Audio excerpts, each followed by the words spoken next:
Real world के मुअज़्ज़िज़ दोस्तों, मैं हूं माजिद मलिक और आप तमाम देखने और सुनने वालों को अस्सलाम वालेकुम। नाज़रीन ग्रामी, क्या आप जानते हैं कि यहूदियों के जिस्मों से गंदी बदबू क्यों आती है और किस तरह 70,000 यहूदियों को मारकर दोबारा जिंदा किया गया था? अगर आप इन सवालों के जवाब नहीं जानते तो आज की वीडियो मुकम्मल देखिएगा, जिसमें हम इस हवाले से तफसीली गुफ्तगू करने जा रहे हैं जो यकीनन आपके लिए बाइस इल्म साबित हो। हेलो दोस्तों, वेलकम बैक एके इंडिया रिएक्शन। मैं अजीम खान आज आपके लिए एक और इंटरेस्टिंग टॉपिक लेकर आया हूं जो अच्छी वीडियो दिखाने जा रहा है। तो गाइस, बिना किसी देरी के इस वीडियो को शुरू करते हैं। जो कि यहूदियों के जिस्म के ऊपर यानी कि उनके जिस्म से गंदी स्मेल क्यों आती है और क्यों 70,000 यहूदियों को दोबारा जिंदा किया गया था। तो गाइस, शुरू करते हैं इस इंटरेस्टिंग वीडियो को। दोस्तों, आप जानते होंगे कि यहूदियों की बहुत सी नस्लें और फिरके हैं, जिनमें से यहूदियों की एक ऐसी नस्ल भी मौजूद है जिनकी जिल्द का रंग मुर्दा इंसानों की तरह पीला होता है और इनके जिस्मों से किसी मुर्दा गली सड़ी लाश के जैसी बदबू हर वक्त खारिज होती रहती है। यहाँ तक कि इनका नया लिबास भी थोड़े ही अरसे बाद किसी मुर्दे के कफन की तरह गर्द आलूद और तार तार होने लगता है। ये लोग अपनी इस कमजोरी या निशानी को छुपाने के लिए भले कितने ही परफ्यूम और खूबसूरत लिबास इस्तेमाल कर लें, इनकी तीनों निशानियों में से किसी एक निशानी की वजह से पहचाने जाते हैं। ये लोगों में घुल मिलकर अपनी शनाख्त छुपा लेते हैं, लेकिन अपनी इस मुस्तकिल शनाख्त से उम्र भर पीछा नहीं छुड़ा सकते। इनकी इस खामी के हवाले से कहा जाता है कि ये एक अजाब याफ्ता कौम है जो हजारों साल पहले दुनिया में आई थी, लेकिन अपनी बदअमाली और पैगंबर की सरी नाफरमानी की वजह से, अल्लाह के अहकामात की खिलाफ वर्जी करने की वजह से एक अनोखे और बदतरीन अजाब का शिकार हो गई थी। दोस्तों, ये वाकया कुछ यूं था कि हजरत मूसा अलैहिस्सलाम के बाद की बात है, जब एक पैगंबर यहूदी कौम के एक बड़े शहर की जानिब भेजे गए। जैसा कि तारीख में यहूदियों का शुरू से यही वतीरा रहा है कि अल्लाह ताला के सख्त नाफरमान रहे हैं, इसलिए सिर्फ इस कौम के मुख्तलिफ शहरों और कबीलों की इस्लाह के लिए एक वक्त में सैकड़ों की तादाद में पैगंबर और नबी भेजे जाते रहे। कहा जाता है कि इन पैगंबरों की कुल तादाद में से 90% पैगंबर यानी 1 लाख से जायद सिर्फ यहूदियों की तरफ भेजे गए थे।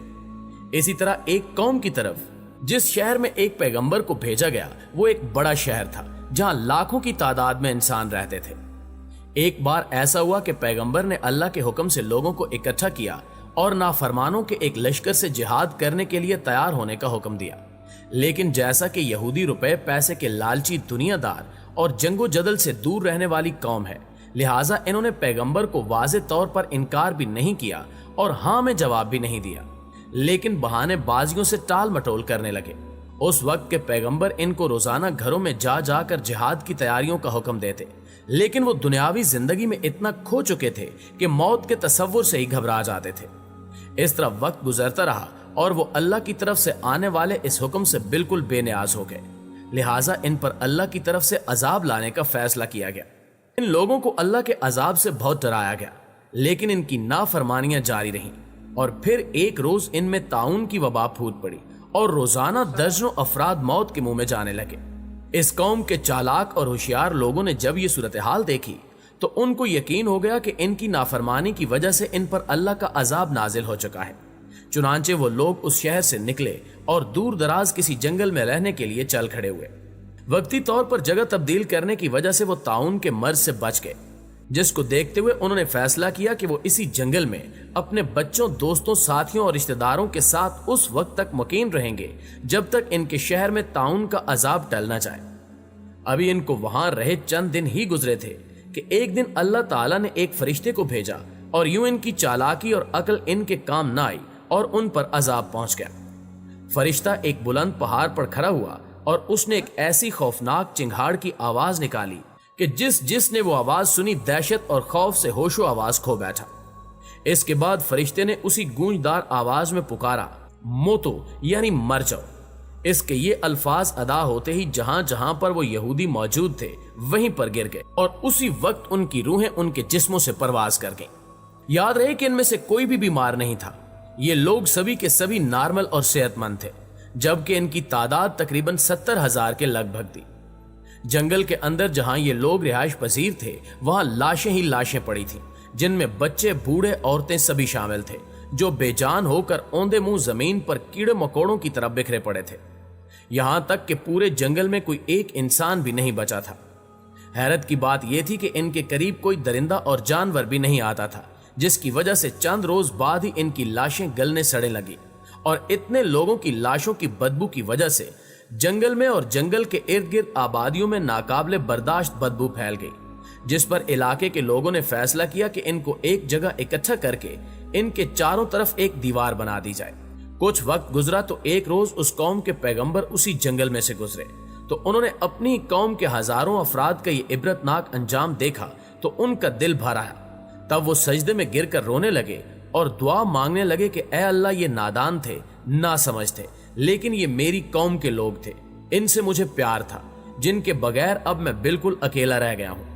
अगर ये जिंदा होते तो मैं इनको तबलीग करके नाफरमानी से बचाने की कोशिश करता। ऐ अल्लाह, तू मेरी फरियाद कबूल कर और इनको दोबारा जिंदा कर दे। इस दुआ के बाद आपके पास फरिश्ता वही लेकर आया और फरिश्ते ने कहा कि ऐ पैगंबर, अल्लाह फरमाता है कि आप इनकी लाशों को, जिनकी अब हड्डियां भी बिगड़ चुकी हैं, इनको कहिए कि ऐ हड्डियों, अल्लाह तुमको हुक्म देता है कि तुम हर एक इंसान के लिए जमा हो जाओ। लिहाजा आपने जब ये अल्फाज हड्डियों को मुखातिब करके अदा किए तो तिनकों की तरह बिखरी हड्डियां एक जगह पर एक मुकम्मल ढांचे की शक्ल में इकट्ठी होने लग गईं और देखते ही देखते एक एक इंसान का ढांचा दूसरे से अलग हो गया। इसके बाद फिर फरिश्ता हाजिर हुआ और अल्लाह का पैगाम दिया कि आप एक बार फिर इनसे कह दीजिए कि अल्लाह तुमको हुक्म दे रहा है कि तुम अपने अपने ढांचों पर गोश्त फेंक लो। लिहाजा अल्लाह का ये हुक्म सुनते ही हड्डियों पर गोश्त जमा होने लगा और जब सभी 70,000 ढांचों पर गोश्त चढ़ गया तो फिर फरिश्ते ने कहा कि एक बार फिर इनको कहिए कि अल्लाह हुक्म दे रहा है कि तुम सभी के सभी जिंदा हो जाओ। लिहाजा जैसे ही पैगंबर ने हुक्म दिया तो सभी लाशें जिंदा होने लगी।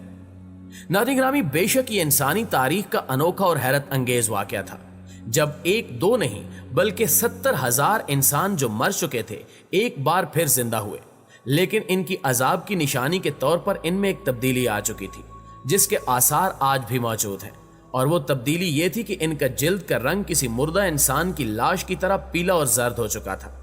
जिस तरह 10-15 दिन के बाद किसी लाश के जिस्म का सारा खून खुश्क हो चुका होता है और खून के बगैर जिल्द बिल्कुल पीली पड़ चुकी होती है, लिहाजा इन इंसानों की जिल्द का रंग ऐसे ही पीला हो चुका था, लेकिन वो सेहतमंद और जिंदा थे। इनमें दूसरी तब्दीली ये थी कि इनके जिस्मों से वैसे ही बदबू खारिज हो रही थी जैसी 10-15 दिन पुरानी लाश के जिस्म से पैदा होती है। जबकि तीसरी तब्दीली ये थी कि ये जो लिबास पहनते कुछ दिन बाद उसकी हालत मुर्दे के कफन जैसी होने लगती, जैसे कब्र में पड़ा मुर्दा मट्टी लगने से उसका कफन मैला होने लगता है और कमजोर होकर तार तार होने लगता है। ये तीनों निशानियां इनकी जिंदगी में शामिल हो चुकी थी, हत्ता कि इनकी आने वाली नस्लों में भी निशानियां पाई जाती हैं, और आज हजारों साल गुजरने के बाद भी इस नस्ल के यहूदी दुनिया जहां में मौजूद हैं और इनमें ये तीनों निशानियां मौजूद होती हैं। कुरान पाक की सूरह बकरा की आयत नंबर 243 में इस वाक़े की सबसे बड़ी दलील है, जिसका तर्जमा कुछ यूं है कि ए महबूब, क्या आपने नहीं देखा था वो जो मौत के डर से अपने घरों से निकले वो हजारों थे। अल्लाह ने इनसे कहा मर जाओ और फिर इन्हें जिंदा कर दिया। बेशक अल्लाह लोगों पर फजल करने वाला है मगर अक्सर नाशुक्र है।